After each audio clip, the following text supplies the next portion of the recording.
you buy products from a company that collaborated with the Nazis during World War II? What if that company paid reparations or started a foundation as a way to apologize for the mistakes of the past? Or what if the company refused to apologize or admit they did anything wrong? Would you still buy their products? We're about to look at several companies that had ties to the Nazi Party or profited by selling products to the Nazis during World War II. All of these companies are still around today, and we can almost guarantee you own one or more of their products. Let's find out which ones. If you've ever taken a picture using old school film, you've probably bought a product from Kodak. For decades after World War II, Kodak kept a sinister secret from the public. They had been Nazi collaborators during the war. Kodak had subsidiaries in Germany and across Europe. Even as Germany's bold aspirations for world domination grew in the 1930s, Kodak kept healthy business relationships with the Nazi Party. After all-out war broke out and the United States joined the Allies, the U.S. government mandated that companies could no longer do business with Axis nations.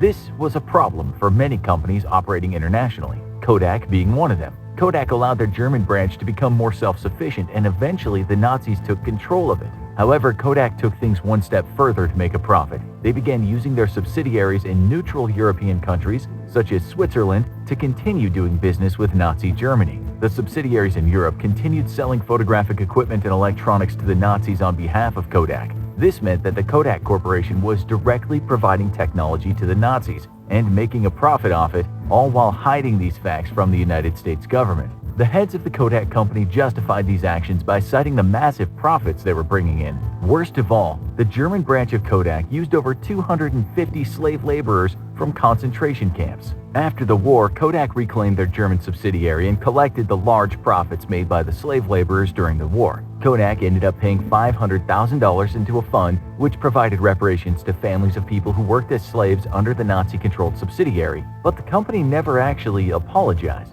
Volkswagen is clearly a German word, and it probably doesn't surprise you that the company had ties to the Nazi Party. However, what might surprise you is that the company was actually started by the Nazis. Adolf Hitler himself laid out the precursor to what would become Volkswagen. The idea for the company started with Hitler wanting to create a car for the common man, a people's car. And this is how Volkswagen got its name, Volks meaning people and wagon meaning car. Hitler hired Ferdinand Porsche to develop the car. This initiative was where the classic Volkswagen Beetle got its shape. But the new head of the organization, which would eventually become Volkswagen, had bigger plans. Porsche insisted that the company also make military vehicles to support the Reich. The most influential of these vehicles was the Volkswagen Kübelwagen, which was a light military vehicle often seen in World War II movies, carrying around SS and Nazi officers. It had a boxy body and a tire mounted on the hood. During the time period that the Nazi parties controlled Germany, more than 15,000 slaves from concentration camps were used to build the Volkswagen cars.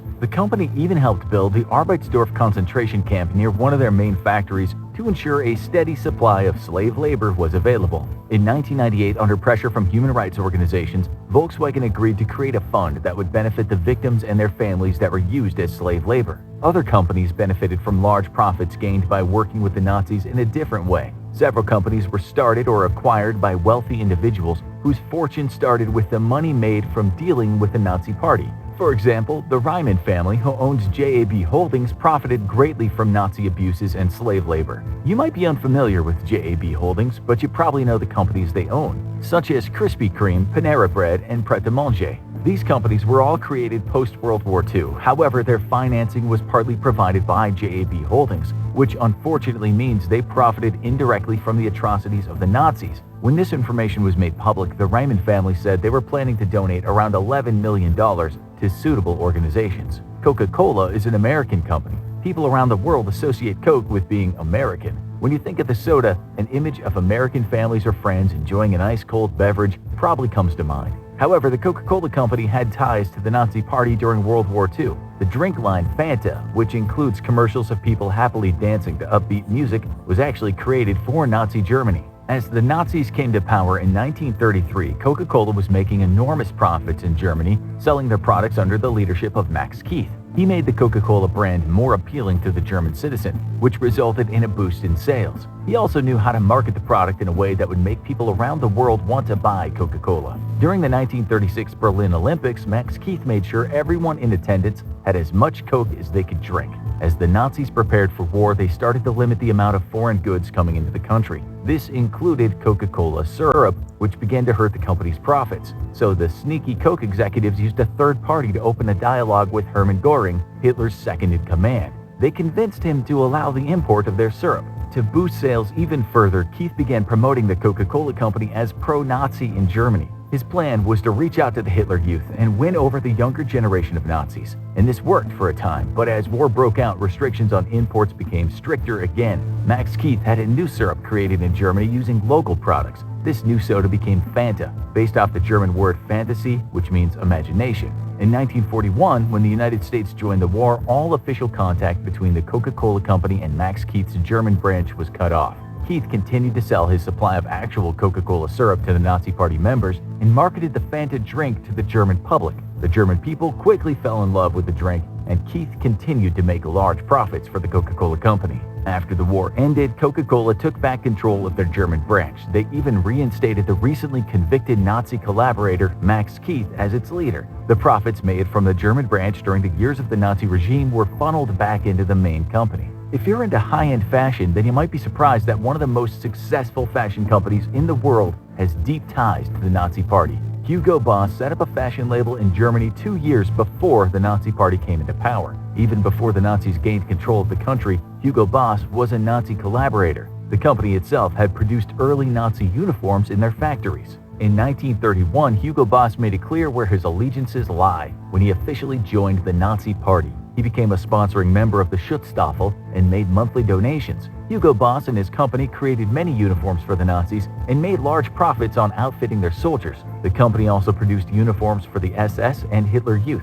In order to keep up with demand, Hugo Boss had been employing slave labor from the concentration camps. It was reported that the company used 140 slaves from the camps and 40 prisoners of war from France to make their products. The worst part was that many of these workers were either worked to death or later sent to Auschwitz or Buchenwald to be sentenced to death. After the war, Hugo Boss was tried and convicted for being a supporter and beneficiary of National Socialism, and his right to own a company was taken away. The company continued under Boss's son-in-law, Eugen Holly. In 1999, the company finally agreed to pay into a fund that was set up to compensate former slave laborers. If you've ever had a headache or needed relief from pain, you may have taken an aspirin. Bayer, the company that makes the pain reliever, may have one of the darkest histories when it comes to collaborating with the Nazi Party. In the 1930s, Bayer was part of a company called IG Farben. It was a conglomerate made up of several chemical companies in Germany. As the Nazis swept through Czechoslovakia, IG Farben worked closely with the party to capture chemical factories to be used by the corporation. The chemists who worked for Bayer and were employed by IG Farben later went on to create Zyklon B,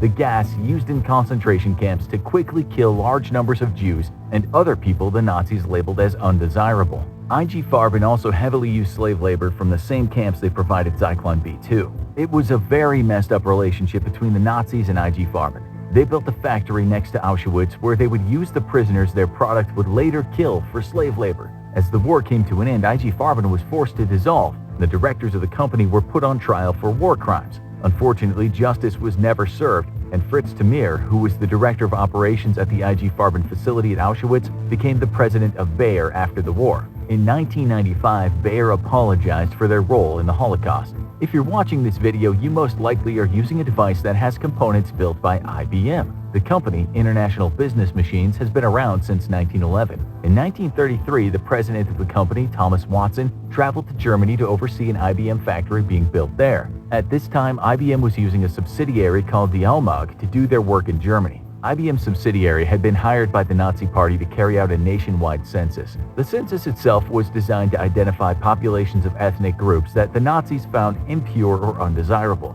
This included populations of Jews, Gypsies, and any ethnic group that would dilute the Aryan bloodlines of the country. IBM supplied the Nazis with punch cards and a sorting system that would make it easy for them to identify, locate, and track any people that they'd later sentence to death. These same machines and cards were later converted and used to coordinate the trains bringing people to the death camps across Nazi-controlled territories. IBM's come a long way since punch cards, but at the time the technology was bringing in massive amounts of money for the company. IBM continued to conduct business with the Germans even after the US joined the war. High-ranking members of IBM falsified data from their European subsidiaries to make sure they could smuggle in punch card materials and devices that were in high demand by the Nazis. For IBM at the time, the Nazi business of killing was highly lucrative. During World War II, Nazi Germany was IBM's largest territory after the United States. Now, many computers and electronic devices use parts created by IBM. The crazy part is that up to this day, IBM has not apologized for their complicity in the Holocaust. A company's main purpose is to make money, but at what cost? It's important to never forget the past so we don't repeat the same mistakes. Collaborating with the Nazi Party and being complicit in the atrocities they carried out during World War II is a steep price to pay to make a profit.